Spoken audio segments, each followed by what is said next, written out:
Visa প্রার্থীদের জন্য কড়া বার্তা দিল যুক্তরাষ্ট্র দূতাবাস। শুক্রবার ঢাকায় যুক্তরাষ্ট্র দূতাবাসের ভেরিফাইড ফেসবুক পেজে দেওয়া এক পোস্টে এ বার্তা দেওয়া হয়। পোস্টে লেখা হয়, কনসুলার অফিসাররা ভিসা জালিয়াতি ও প্রতারণার নতুন নতুন কৌশল এবং ভুয়া নথিপত্র তৈরির প্রযুক্তি সম্পর্কে সবসময় সচেতন থাকেন।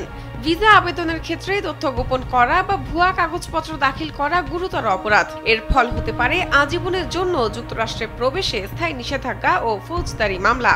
এর আগে গত 10 জুলাই এক পোস্টে দূতাবাস জানিয়েছিল, ভিসা আবেদনকারীদের DS-160 ভিসা আবেদন ফর্মে গত 5 বছরে ব্যবহৃত সব সামাজিক যোগাযোগ মাধ্যমে ব্যবহারকারীর নাম বা হ্যান্ডেল উল্লেখ করা বাধ্যতামূলক। এতে আরও উল্লেখ করা হয়েছিল, Original product, best service and best offer.